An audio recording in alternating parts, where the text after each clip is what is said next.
വിശുദ്ധ യോഹന്നാൻ അറിയിച്ച നമ്മുടെ കർത്താവ് ഈശോ മിശിഹായുടെ പരിശുദ്ധ സുവിശേഷം. അധ്യായം 19. പീലാത്തോസ് യേശുവിനെ ചമ്മട്ടികൊണ്ട് അടിപ്പിച്ചു. പടയാളികൾ ഒരു മുൾക്കിരീടമുണ്ടാക്കി അവന്റെ തലയിൽ വെച്ചു. ഒരു ചമന്ന മേലങ്കി അവനെ അണിയിച്ചു.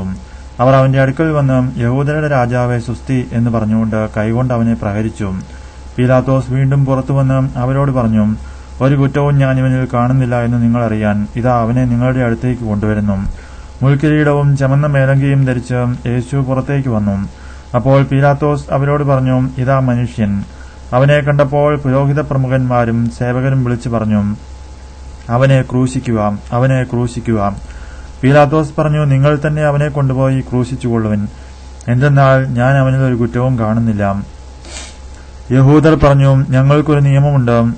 ആ നിയമമനുസരിച്ച് ഇവൻ മരിക്കണം, കാരണം ഇവൻ തന്നെ തന്നെ ദൈവപുത്രനാക്കിയിരിക്കുന്നു. ഇത് കേട്ടപ്പോൾ പീലാത്തോസ് കൂടുതൽ ഭയപ്പെട്ടു. അവൻ വീണ്ടും പ്രത്തോറിയത്തിൽ പ്രവേശിച്ച് യേശുവിനോട് ചോദിച്ചു, നീ എവിടെ നിന്നാണ്? യേശു മറുപടിയൊന്നും പറഞ്ഞില്ല. പീലാത്തോസ് ചോദിച്ചു, നീ എന്നോട് സംസാരിക്കുകയില്ലേ? നിന്നെ സ്വതന്ത്രനാക്കാനും ക്രൂശിക്കാനും എനിക്ക് അധികാരമുണ്ടെന്ന് അറിഞ്ഞുകൂടെ? യേശു പ്രതിവചിച്ചു, ഉന്നതത്തിൽ നിന്ന് നൽകപ്പെട്ടിട്ടില്ലായിരുന്നെങ്കിൽ എന്റെ മേൽ അധികാരവും നിനക്കുണ്ടാകുമായിരുന്നില്ല. അതിനാൽ എന്നെ നിനക്ക് ഏൽപ്പിച്ചു തന്നവന്റെ പാപം കൂടുതൽ ഗൌരവമുള്ളതാണ്. അപ്പോൾ മുതൽ പീലാത്തോസ് അവനെ വിട്ടയക്കാൻ ശ്രമമായി. എന്നാൽ യഹൂദർ വിളിച്ചു പറഞ്ഞു, ഇവനെ മോചിപ്പിക്കുന്ന പക്ഷം നീ സീസറിന്റെ സ്നേഹിതനല്ല. തന്നെ തന്നെ രാജാവാക്കുന്ന ഏവനും സീസറിന്റെ വിരോധിയാണ്. ഈ വാക്കുകൾ കേട്ടപ്പോൾ പീലാത്തോസ് യേശുവിനെ പുറത്തേക്ക് കൊണ്ടുവന്ന് കൽത്തളം, എബ്രായ ഭാഷയിൽ ഗബ്ബാത്ത എന്ന് വിളിക്കപ്പെടുന്ന സ്ഥലത്ത് ന്യായാസനത്തിലിരുന്നു. അന്ന് പെസഹായുടെ ഒരുക്കത്തിനുള്ള ദിവസമായിരുന്നു. അപ്പോൾ ഏകദേശം 6-ാം മണിക്കൂറുമായിരുന്നു. അവൻ യഹൂദരോട് പറഞ്ഞു, ഇതാ നിങ്ങളുടെ രാജാവ്. അവർ വിളിച്ചു പറഞ്ഞു, കൊണ്ടുപോകൂ, അവനെ കൊണ്ടുപോയി കുരിശിൽ തറയ്ക്കും.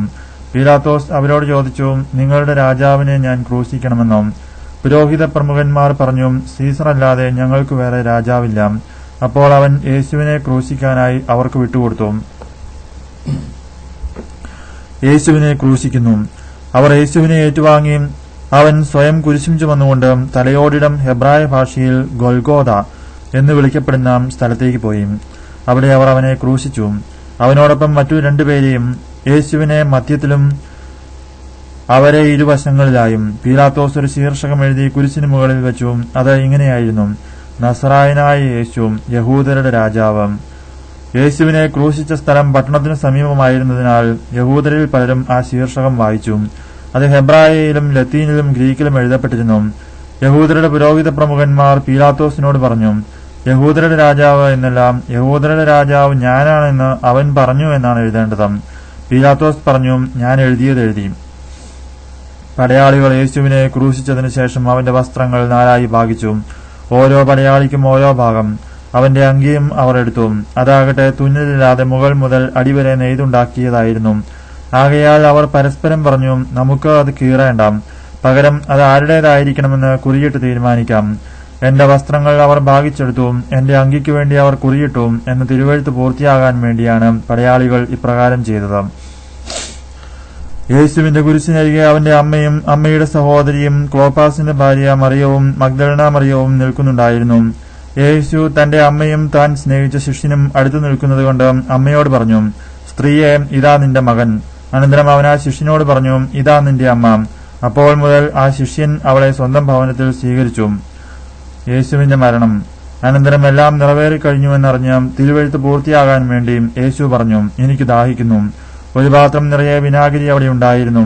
അവർ വിനാഗിരിയിൽ കുതിർത്ത ഒരു നീർപ്പഞ്ഞിയും ഹിസോപ്പ് ചെടിയുടെ തണ്ടിൽ വെച്ച് അവന്റെ ചുണ്ടോടടുപ്പിച്ചു. യേശു വിനാഗിരി സ്വീകരിച്ചിട്ട് പറഞ്ഞു, എല്ലാം പൂർത്തിയായിരിക്കുന്നു. അവൻ തലയായിച്ച് ആത്മാവിനെ സമർപ്പിച്ചു. പാർശ്വം പിളർക്കപ്പെടുന്നു. അത് സാബത്തിനുള്ള ഒരുക്കത്തിന്റെ ദിവസമായിരുന്നു. ആ സാബത്ത് ഒരു വലിയ ദിവസമായിരുന്നു.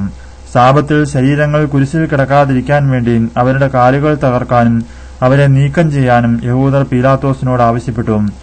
അതിനാൽ പടയാളികൾ വന്ന് അവനോടുകൂടെ ക്രൂശിക്കപ്പെട്ടിരുന്ന 2 പേരുടെയും കാലുകൾ തകർത്തു. അവർ യേശുവിനെ സമീപിച്ചപ്പോൾ അവൻ മരിച്ചു കഴിഞ്ഞുവെന്ന് കാണുകയാൽ അവന്റെ കാലുകൾ തകർത്തില്ല. എന്നാൽ പടയാളികളിൽ ഒരുവൻ അവന്റെ പാർശ്വത്തിൽ കുന്തം കൊണ്ട് കുത്തി. ഉടനെ അതിൽ നിന്ന് രക്തവും വെള്ളവും പുറപ്പെട്ടു.